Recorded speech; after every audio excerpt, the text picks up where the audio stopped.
which brings us also to our next topic, that recently a news came out that 1.4 million Singapore dollars have in scam amount, 1.4 million has been cheated. Okay, Singaporeans have been cheated 1.4 million recently. And there was about 394 COVID-19 cases alone as scams. Just COVID-19, 394. And this was the amount shown in the news. So we don't know about all those that not reported. So what do you guys think of this? Yeah. So I last time I shared with you some experiences. Last time I also almost get scammed, but it was quite high level. The guy actually hacked into my uncle's Facebook, and my uncle is like a rich uncle. So he just messaged me, say, yeah, I urgently need to pay somebody 1.5k SGD to this POSB account. I will transfer you back tomorrow. I almost fell for it. Lucky I go and call him. If not I would have just transferred, because he's a rich uncle. Then like most of the time when he asks me urgent things means really, really urgent. So you're actually quite close to him lah. That's why you don't really need to check. You know that it may be. Yeah, true. Correct. I almost didn't transfer, but then I almost transferred without checking. But lucky I just go and call and like, hey, what time do you need it by? I just wanted to ask him by what time you need it. But luckily he said, no, I never even messaged you on Facebook. Then I faster just go and show him all the messages. Then he also found out that a lot of other people were receiving the same messages from his account. So his Facebook actually got hacked, and was asking, like, the hacker was actually asking his whole list of people to transfer money to this particular POSB account. I heard you say rich uncle. Is he looking for a godson by any chance? Don't think so. Wasted. But sure, yeah. So I just mentioned, right, 394 scams alone were based on COVID. But news also reported that in this year, 2020, January to February, the first 4 months, there were over 5,425 scam cases. Can you imagine? 5,425 scam cases. And these were the only ones reported. First 4 months. That's more than 1,000 scam cases per month. How can this happen? Yeah. Totaling like what we said previously, like in the Great Divide, those who are very low digital literacy, they will easily be scammed because they don't even know what is going on in this world. They probably don't even keep themselves updated on like what is the latest scams happening. Like all these, imagine they receive a SMS. They don't even need a computer. They only have a handphone. They don't have a computer. So imagine they receive a SMS. Oh, please redeem your GST voucher. They sure will click. Yeah, also kena that one. Somebody sent me. Yeah. That's right. And or if those kidnapping case, like, hey, your grandson is being kidnapped, you sure will just transfer if they asking for small amount, like, or you just transfer me $500 now, $1,000. We let him go home now. A lot of people actually fall for that, and those grandmother actually went to transfer their savings from their POSB account. Yeah. Wasn't there last time can't remember, was it Sheng Siong or some high value target of personnel?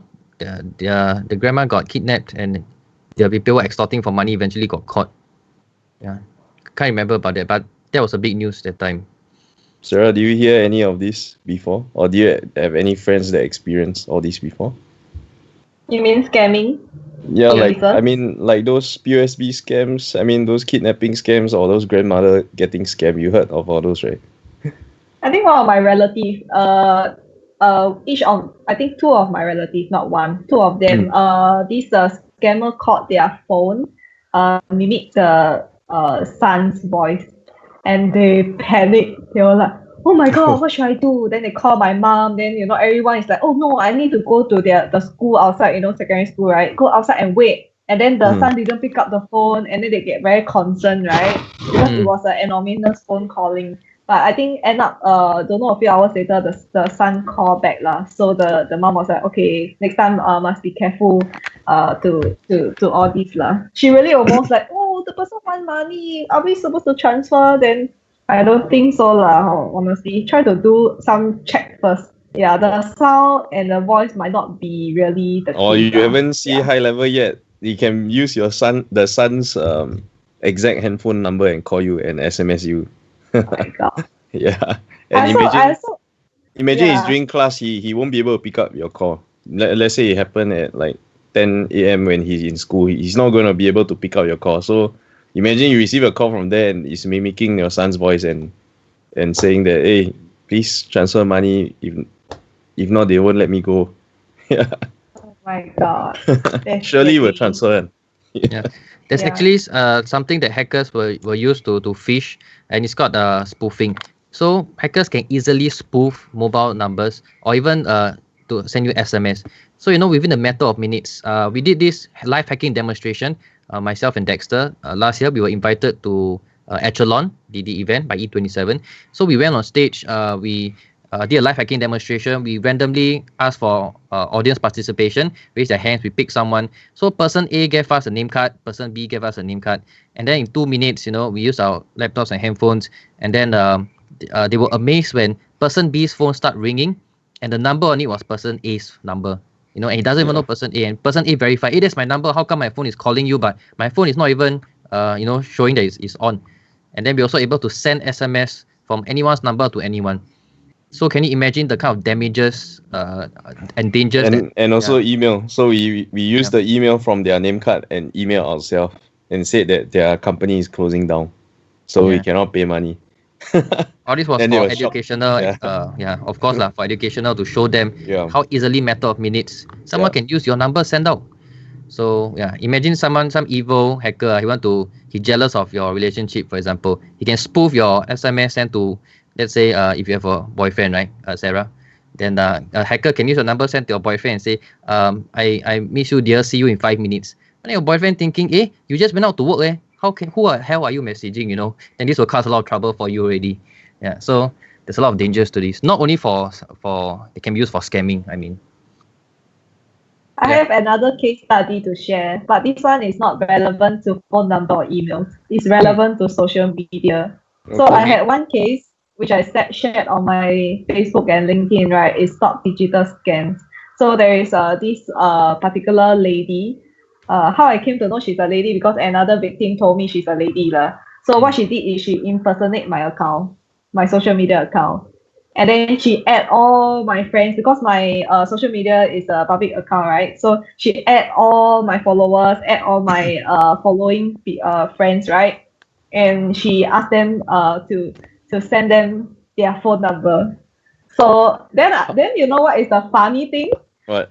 Because I had like one of my account is for dog and one of my account is for food, right? So she managed to follow also my dog account, and I was able to follow this particular scammer account back, right? So I'm able to know what the person is doing. So I print screen the conversation we had. So I asked this person, right, what is it that I must do? Then the lady was like, we are going to send you a so-called text message after you share with me your phone number so that you can win this Shopee cash voucher. Okay? So I was like, is that how it works? So I just play along, just play along. A lot of people and should just fall see, for it. Yes, people will fall for it, because it sounds very legit and they thought that it's their friend, because it's the same face on the social media account, right? And that particular impersonator, right, she delicately picked the latest at least 10 images. I don't know how she put over, but she took at least 10 of my latest posts, right, to form this new account. And some of my friends came to me, I was like, Sarah, you create a new account, private account? And I was like, no, I did not. So it's actually very dangerous. So I think I asked one of my friends how do they actually do this. It seems like it will be like they will send the text messages. Then once you click on their voucher, right, they seem to be able to access certain part of a phone or get certain amount of money. Well, that's definitely possible, but it's not so simple as that. If you're using rooted phones or Android phones, then it may at the background install certain apps and all. But it's not so easy through the phone just to click the link, but it's possible. I think the click of link is more of a phishing link. So they will ask you maybe, you need to log in your Facebook account to redeem. Then you key in your username and password on that link. That's where the hacker gets your username and password. Then you can log in your Facebook already. And once you log in your Facebook, he can use your real account, message people, ask for money. Can I borrow $300? All this kind of thing. People if it's a low amount, imagine $50, you won't even bother checking, right? You just lend $50 to your friend. Yep. Mm. I also had a friend whose Facebook account got hacked, I think. So his message to me was like, can you please help me to buy the iPhone gift card? You know, that typical gift card thing. Yes, So yes. you buy already, then you send the code to that guy. Yeah, then Common once you scam. cannot get Yes. back your money, you call police also no use. Because most Foreign probably account. yeah, they are all overseas.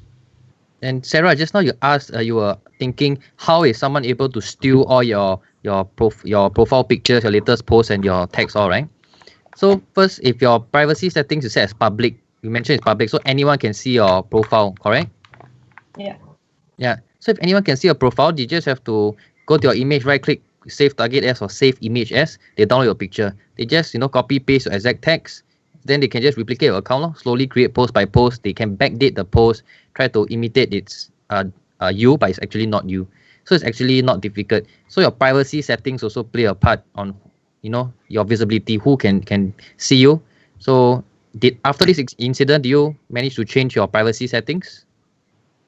I changed to 2FA for the login, but the impersonated account is still there. But I changed my whole Instagram naming lah. But I think it's okay for people to impersonate because my friend knows that I won't ask them for phone number lah. Yeah, you never try reporting the account. Yeah, you can ask all your friends to report the account. Right? Yeah. Okay, Instagram, right, has a few algorithms, right? I'm not sure what algorithm they have. They but say you need a lot of research, people right, report.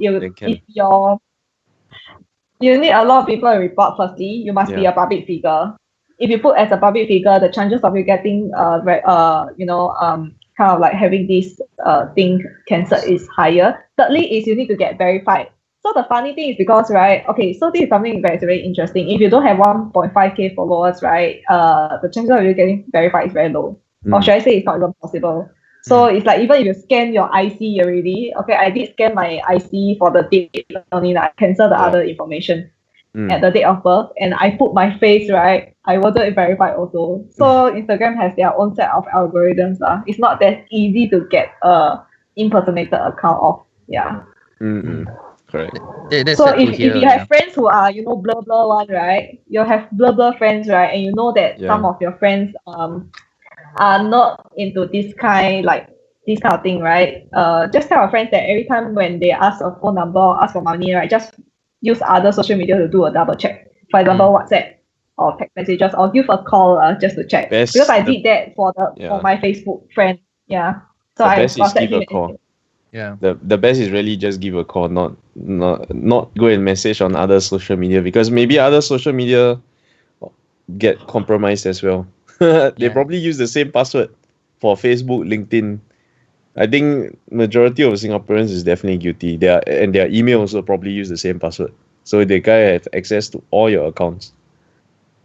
But Sarah, for your Facebook also, you can also get all your friends to report that account. I think very fast it should go down. If I'm not wrong, like 20 plus people to go and report.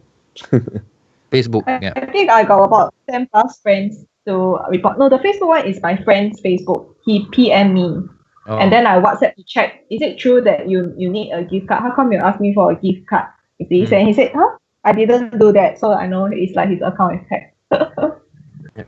So for the so you heard before of love scams.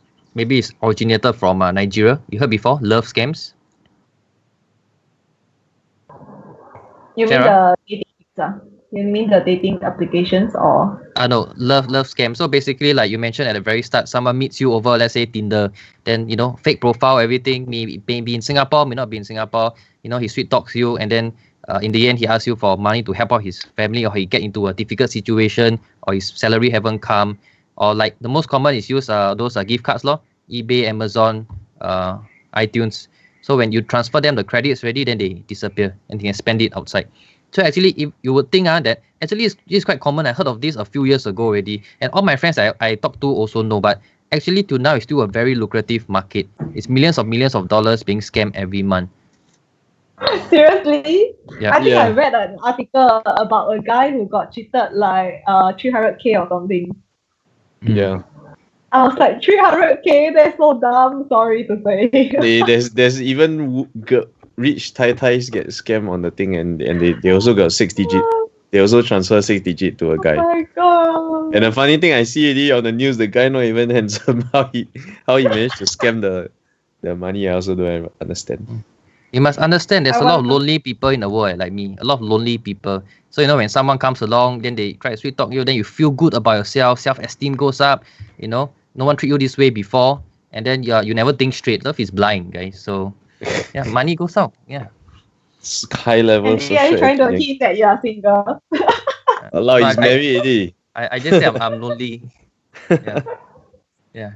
Okay. So, again, so during this COVID period, everybody is working from home now. There's not a lot of active communications between you and your friends, because you don't have the tools or you don't normally make the call, and you're not in the office as well. So a lot of e-commerce scams came out, a lot of impersonation scams, that every time there's a pandemic or there's a situation, there will be malicious perpetrators that will try to leverage on the situation or the occasion. For example, there were a lot of news came out for impersonation scams, that scammers pretend to be officials from Ministry of Health, for example. I saw, I don't know if your parents do it, but sometimes my parents also send into the family group chat certain news or updates about COVID-19 or, applicable money that's coming in. But sometimes I also see like, actually some is quite fishy or not true. Like the GST voucher one, even my family group chat also got put inside. So I tell them, don't click on this link, it is not true, because the link was weird. So yeah, a lot of scammers will write on even the COVID situation to impersonate even MOH officials. And there was even one I heard going around, I can't verify this, but there were rumors saying that scammers impersonating officials would go to people's house and knock on the door and show some fake letter, and say that, oh, we're MOH, we are come here for inspection, we suspect due to contact tracing, someone said that they met you recently, we need to come in talk to you. Then when you open the door, they spray, those like chloroform or something, then you KO, then they go inside, rob your house. But I don't know how true is this lah. But this was also brought to my attention recently. Have you guys heard of any of this? Not really. My group chat has a lot of heard of others. these. But I know that my house here, the lift got camera, not too bad, still can track. Oh, yeah. It's good, but hey, don't forget, now everybody wearing masks, how to catch? There is one bad thing. Now that with the mask, a lot more. That's why you see people have all the gang fights. They're all wearing masks with the gang fights that is happening recently. But then you won't be able to hide from Singapore. Everywhere there's camera. From downstairs your block all the way, you walk anywhere you take taxi to Orchard, all the way there's camera all the way to follow your car. Yeah, that's true. So we are lucky that Singapore government has placed the cameras, and everywhere. I heard that even the now the speed camera has a biometric to scan your face. Yeah, facial recognition. Yeah, so they follow China. China. Imagine China so big, they also every single part of China you cannot escape. Yeah, and if you were to say, thank Singapore for placing cameras at strategic location, I'll tell you it's not strategic location, it's just every location only. So turn left, turn right, turn behind, camera everywhere. So the key to fighting against scams, I would say is to educate the public, right? To make sure they're educated, they're aware how scams come about and what to look out for. So always try to share with your friends, proper ways. And practice very good cybersecurity hygiene. A lot of Singaporeans, even those digital literate ones, do not even practice good cybersecurity hygiene. Yeah. So because of this, what is the top 3 mobile phone software that everyone should install to prevent hackers from hacking? Is there any software tools available in the market? Dex, I'll leave this to you. But I think also the question shouldn't be just top 3 software, because it should also be top 3 actions or top 3 things that you do to your phone, which we will touch on. But Dexter, you can kick off.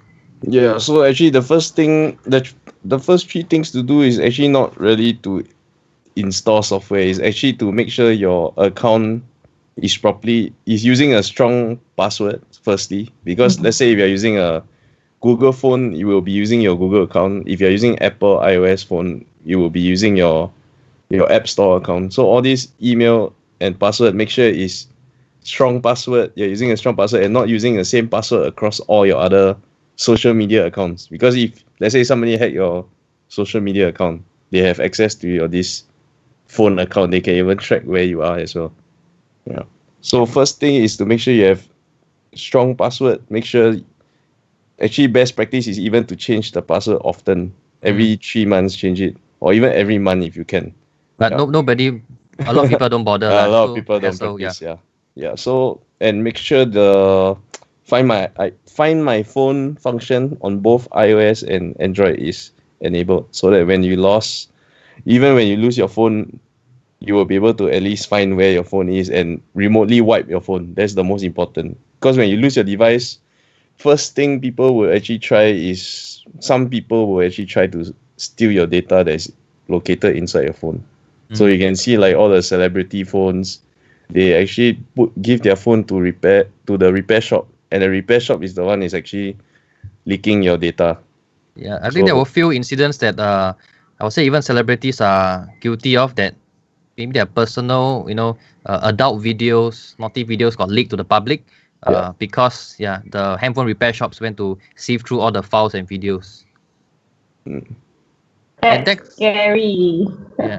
Yeah. So, Dex, have you seen me input password on my handphone before? Do you even know how Yes, many I digits? remember. Yeah. So you know the normal PIN numbers is like 6-digit PIN numbers, right, for your phone. But then this ND is like more than like what 13, 15 characters. I cannot tell you exactly. Later people start to deduce, but it's more than 15 characters. So one thing I always share with people first is make your password unique and try as much as possible. Don't just use the default 4 or 6 digit. Because my 4 or 6 digit got the lines there, then people can try to, over time slowly brute force. So I tell people, even if you got all your precautions in place, you put your iCloud, and your Find My Phone, all this. But if I switch it to airplane mode, for example, and then, if you try 3 incorrect entries, it lock for 1 minute. For iPhone, if you try another time, lock for 5 minutes, 1 hour, so on and so forth. So actually, if only it's 4 digit there and the hacker knows, you just have to try 2 times, wait for a while, then, try again, make sure it's past the time and all. So there's still a possibility that your password can get found out or brute force over time.